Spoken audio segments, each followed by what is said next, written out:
here. We have a story out of Fortune, and it tells the story. California is done. The home buyer is done. The home seller is done. As a matter of fact, people are throwing in the towel. But I want to tell you a story. I'm going to read you a news story, and then I'm going to tell you the facts, what you're not being told in the mass media.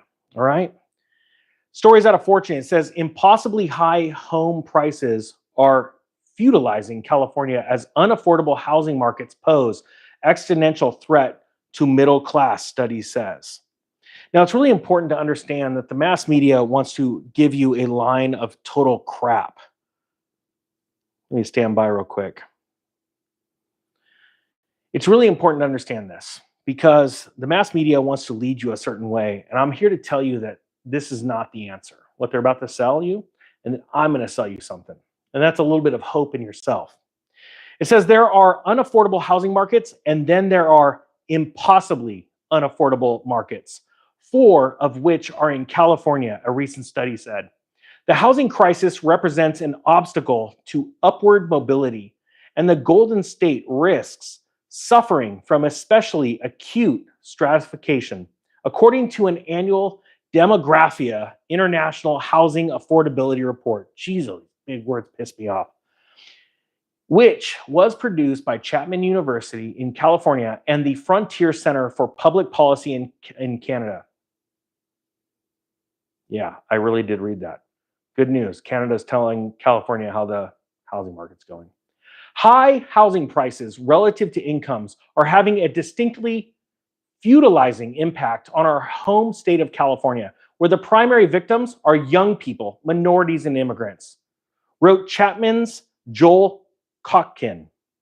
He says restrictive housing policies may be packaged as progressive, but in social terms, their impact could be better categorized as regressive. Let me stop and just tell you what's going on. The government has spent money out of control. They're trying to convince you to vote a certain way, to vote you prosperity, but what is happening through debt, they're destroying your life.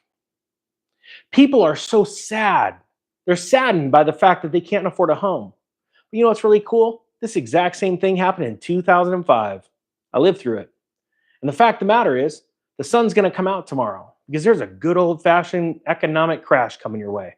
And it's going to affect housing prices. As a matter of fact, the government's doing a really good job of hiding these facts right in front of your eyes.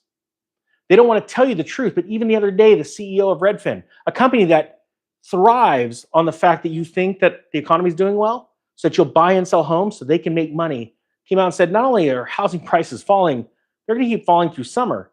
Those are the spring and summer, the 2 most amazing times to sell a home. That's when the velocity picks up, transactions happen faster because people are out there buying and selling, but everything's crashing.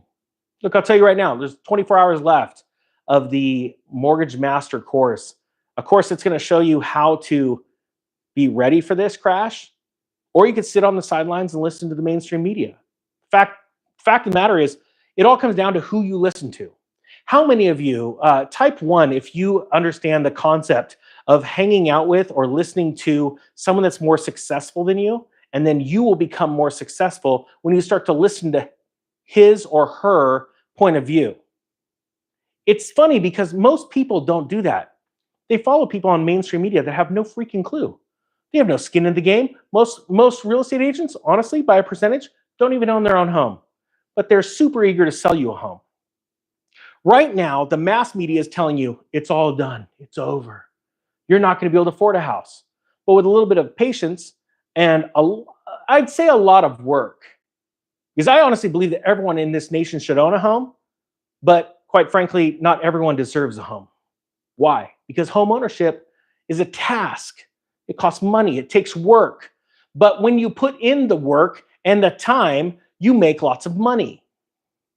It says here the trend toward increasing density was geared toward reducing reliance on cars and freeways. Remember all of the freedoms that the state of California wants to rob from their citizens?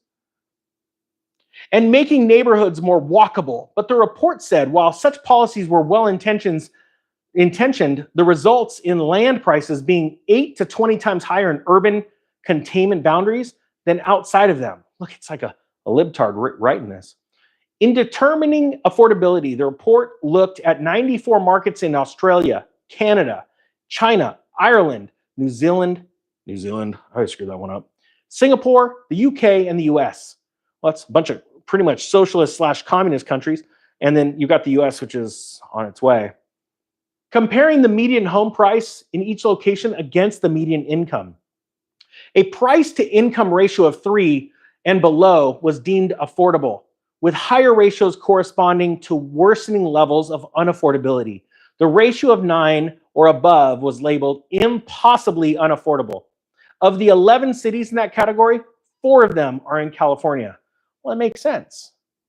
You see, the sad thing is that most people don't understand is that this world is directed through the media. Whether it be the internet of today, or television of the 80s and 90s, or print of the 60s and 70s, most people follow people that look famous, appear to be famous. They seem to know something, but they really have no skin in the game. Fact of the matter is, this is the most amazing time of your life. And you have a choice. Are you gonna be a little patient, gain some knowledge, skills, and ability, and wait? Or are you gonna be like the ones that are racing out there and buying things only to lose them, like I saw with so many people in 2005, 2006, and 2007. The most amazing opportunity of your life is sitting right in front of you, but you have to be patient, you have to be prepared. Choice is yours. Type 2 if you want to be prepared and patient. Type 3 if you just want a house right now. You want the American dream. That's what the government, Congress, past presidents, big corporations have been selling you a lie this whole time. They want you to get in there through debt. And I understand that debt is the easiest path to home ownership. And it's important to understand how to take out debt to make money. But sadly, no one's taught that. I'm going to teach it. If you want to take a bet on me for the next 24 hours, Mortgage Master course and the Mortgage Master 2.0, the Investor Series, it's the pre-filming discount. I'm almost completely finished. As of tomorrow, that discount goes away forever. If you want to go try me out, try it. I didn't really pass high school. I didn't finish college. I didn't even get a GED. But I became a millionaire when I was 26. I started reading books on how to make money, how to build wealth, leadership. And I understood something that most of this nation didn't, and now it's time to wake up the nation. And that is, you don't need academia. You don't need these amazing degrees. You don't need to vote one way or the other to be successful. You just need to think like successful people. If you want to try it, it's right there. The greatest opportunity is in front of you. And if you are prepared now, over the next 6 months, I can guarantee you, you're going to email me, you'll message me, you'll let me know somehow that it was all worth it. And you're going to absolutely crush it. I don't want to do this alone. It's no fun winning when you're a party of one. I'm ready to go lead the greatest party in the world. We're going to go crush it during this crash. The banks aren't getting the houses. We are. Check it out down below if you want it. The Economic Ninja is out.